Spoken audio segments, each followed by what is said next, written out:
इस वीडियो के अंदर मैं थोड़ा सा डिस्कस करूंगा आपके साथ कि कौन से एरियाज जो थे वो मुझे एक्चुअल जीआरई के अंदर आए थे, कौन से नहीं आए थे। So if you look at my screen, तो इसमें ये जो ग्रीन में जितने टॉपिक्स हैं ना, ये वो हैं जो कि मुझे जीआरई ने टेस्ट किए थे। इसके अलावा भी छोटी छोटी सी चीज़ें थी जो कि मैंने ऑब्वियसली लिखी नहीं है, but essentially I was tested a lot of questions on geometry. मुझे circles, triangles, polygons, hexagons, 3D shape, cubes वगैरह, specifically coordinate geometry, equation of lines, gradient, slope, ये सब मुझे टॉपिक बहुत ज्यादा आए थे। मतलब I vividly remember 7 questions in total that came from geometry. 27 questions होते हैं total math sections में, combined 2 sections के। तो इसमें total 7 questions, 6 to 7 questions were from geometry, which means अगर मैं इसकी proportion calculate करूं तो that's like 7 out of 27 is like almost 1/4 of the exam was from geometry। ठीक है, so geometry बहुत ज्यादा था। उसके अलावा उसने कोई चीज नहीं छोड़ी, उसने रिमाइंडर्स का भी कॉन्सेप्ट टेस्ट किए मेरे से, square roots, cube roots, exponents के क्वेश्चंस मुझे एक दो आए थे, odd even numbers, decimals, fractions वगैरह के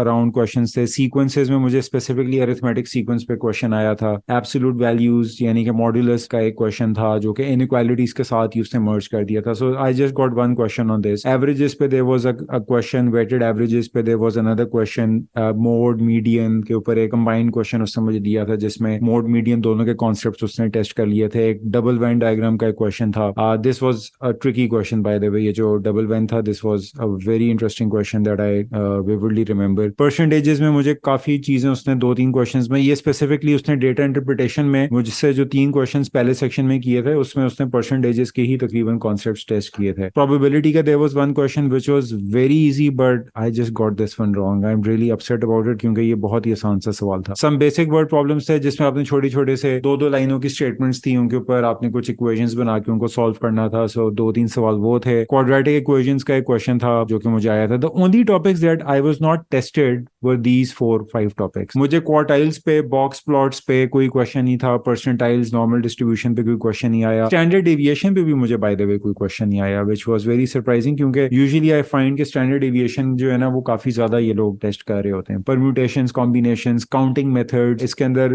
फैक्टोरियल वाले कोई कॉन्सेप्ट्स जो थे वो एग्जाम के ऊपर टेस्ट नहीं हुए थे। So these were the only areas which were not tested. Other than that every single area was tested some way और दी अदर। ज्योमेट्री पे फोकस बहुत ज्यादा था, स्टैटिस्टिक्स के ऊपर भी था, मीन, मीडियन, मोड, रेंज, ये वाले टॉपिक्स थे। 3-4 सवाल इनके ऊपर थे। एब्सोल्यूट वैल्यूज और इनइक्वालिटी से जितना लोग घबराते हैं ना, उस तरह से उसके ऊपर क्वेश्चंस नहीं था। लाइक एक आध सवाल ही चल रहा था। Everything was tested. ऐसा कुछ नहीं था कि मैं कहूँ कि यार अच्छा कोई चीज मुझे इसमें से स्किप कर देनी चाहिए। I think everything was very evenly distributed in the entire exam. Questions tricky थे, कुछ ट्रिकी थे लेकिन बड़े इंटरेस्टिंग थे। बल्कि मुझे याद है कि जो सबसे मुश्किल मुझे सवाल आए थे ना एग्जाम पे, जिनके ऊपर मुझे काफी सोचना पड़ा था, वो ज्योमेट्री से। There was a question on circles और स्क्वायर्स को उसने मर्ज कर दिया था एक क्वेश्चन के अंदर। उसमें बहुत ज्यादा वो ट्रिकी क्वेश्चन था। ऑफ कोर्स मैं एक्चुअल क्वेश्चंस डिस्क्लोज नहीं कर सकता unfortunately, because ETS does not allow one two do that, but basically उन्होंने सब कुछ ही टेस्ट किया हुआ है। तो आप कोई चीज इसके अंदर छोड़ नहीं सकते। मेरे ख्याल अगर कोई टॉपिक आप छोड़ना चाहते हैं, प्रॉब्ली क्वार्टाइल्स छोड़ सकते हैं, परम्यूटेशन कॉम्बिनेशन भी छोड़ सकते हैं, बिकॉज ये टॉपिक्स बहुत कम आते हैं। लाइक क्वार्टाइल्स पे तो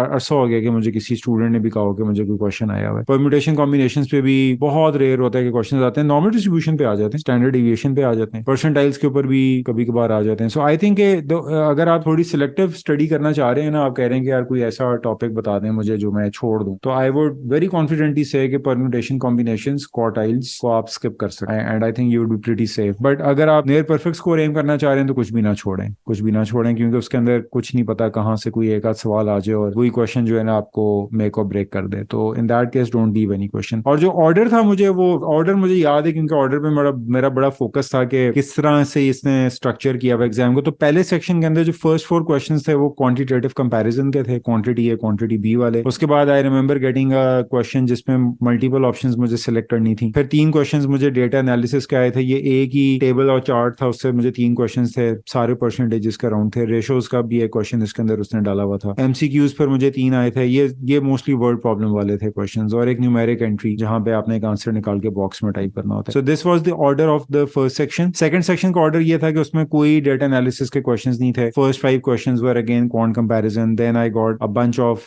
multiple choice questions. फिर एक multiple answer choice question था. फिर again I got a couple of multiple choice questions. Then a numeric entry and then again a multiple answer choice question. So आखिरी question जो था ना of this section, that was one multiple answer choice question from word problems जो कि inequalities और word problems को combine करके एक question बना रहा था. अच्छा, ये चीज भी मैंने बड़ी GRE के अंदर रियलाइज की है लेटली कि GRE ना मल्टीपल टॉपिक्स को मर्ज करके क्वेश्चंस बनाना शुरू उसने कर दिया है. वो ये नहीं करेगा कि ज्योमेट्री के अंदर सिर्फ ज्योमेट्री के ऊपर फोकस करेगा. वो ज्योमेट्री में इनइक्वालिटीज, अलजेब्रा, वर्ड प्रॉब्लम्स इनको लेकर आएगा, परसेंटेजेस को लेकर आएगा, अरिथमेटिक को लेकर आएगा. और ज्योमेट्री के अंदर भी वो खाली सर्कल पे क्वेश्चन नहीं बनाएगा, वो सर्कल के साथ पॉलीगॉन्स को मर्ज कर देगा, कोऑर्डिनेट ज्योमेट्री के साथ वो पॉलीगॉन्स को और सर्कल्स को मिक्स कर देगा. So a lot of these questions on the GRE are now coming where they will create a question जो कि इंटर टॉपिकल किस्म के क्वेश्चंस होंगे. So you need to be strong in all the top, क्योंकि अगर आप geometry में अच्छे हैं लेकिन आप अलजेब्रा में नहीं अच्छे तो you might fell on a geometry question. अगर आप ज्योमेट्री के अंदर